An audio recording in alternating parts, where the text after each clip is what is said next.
అందరికీ నమస్కారం. ఇగో ఇది చెన్నూరు నియోజకవర్గం. ఇగో రోడ్డు మీద ఇగో ఇట్టున్నది మా చెన్నూరు నియోజకవర్గం. మా చెన్నూరు నియోజకవర్గము 3 తరాలు తాతలు తండ్రులు కొడుకులు పరిపాలించినా కానీ ఇక మా పరిస్థితి ఇదే. రోడ్డు ఇది ఒకటే రోడ్డు కాదు. గొడపల్లి మండల్ సిరిస నుంచి వెంచపల్లికి పోయే రోడ్డు కూడా సరిగ్గా లేదు. తర్వాత నక్కలపల్లికి పోయే రోడ్డు సరిగ్గా లేదు. ఇంత వర్షానికి బస్సులు అసలు ఇప్పుడు బస్సు రాక ఎన్ని రోజులు అవుతుందో.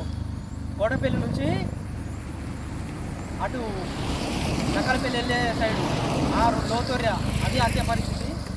తర్వాత సిరిస వెంచపల్లి నుంచి అటు ములకాలపేట కావచ్చు ఈ ఏరియాకు సూపాక నుంచి వెళ్ళి వెంచపల్లికి పోయేదో కనీసం సైకిల్ కూడా పోయే సిచ్యువేషన్ లేదు. ఇది మా చెన్నూరు కాన్స్టిట్యున్సీ పరిస్థితి. వీళ్ళు మంత్రులు తరతరాలు అంటే 3 తరాలు పరిపాలించినా కానీ ఈ నియోజకవర్గాన్ని పట్టించుకున్న దాఖలాలు లేవు. మా పరిస్థితి ఘోరంగా ఉన్నది. ఇగో రోడ్ పక్కకే కనీసం దీంట్లో మట్టి ఇసుక ఏమన్నా ఒక గింత కంకరాసుడి పోల్చినా కానీ బాగుంటుంది. ఇక రోడ్ల పరిస్థితి చూడు ఎంత ఘోరంగా ఉన్నదో. వర్షానికి పోయే రోజుల పరిస్థితి. ఇగో నాట్లు ఇక్కడ నాట్లు. ఇది మా పరిస్థితి చెన్నూరు నియోజకవర్గ పరిస్థితి. ఇటు పోతే రసూలపల్లి నుంచి వెంకటపూర్ వెళ్ళే రోడ్లు కూడా చక్కగా లేదు.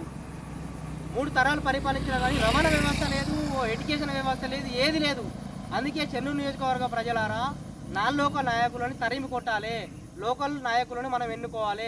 మన లీడర్లు మనం తయారు కావాలి. మన ఓట్లు మనం వేసుకోవాలి. దయచేసి ఆలోచించుండి. ఇగో ఇంత దారుణంగా ఉన్నది. కొంచెం 2 బస్సులు ఏమైనా వస్తే ఇక్కడ సందు లేదు, ఏం లేదు. ఇక పొక్కలలో పడి చూడు ఎంత ఘోరంగా ఉన్నదో పరిస్థితి. ఈ ఏరియా ఆ ఏరియా మొత్తం కనీసం ఒక ఇంతంత 4 ట్రిప్పుల కంకర పోసిన దిక్కు కూడా లేదు. మరి ఈ రోడ్ ఎన్నడూ శాంక్షన్ అవుతుంది, ఎన్నడూ చేసుకుంటారు. పెద్దపల్లి ఎంపీ ఆయననే ఆ కుటుంబమే చెన్నూరు ఎమ్మెల్యే మినిస్టరు వాళ్ళే బెల్లంపల్లి వాళ్ళే అంతా వాళ్ళిగా మేము చేసినామంటే ఏం చేస్తాలో ఏమో ఇక దేవునికి ఎరక. మరి ఈ కథ ఏందో ఏం అర్థమవుతలేదు. ఓకే.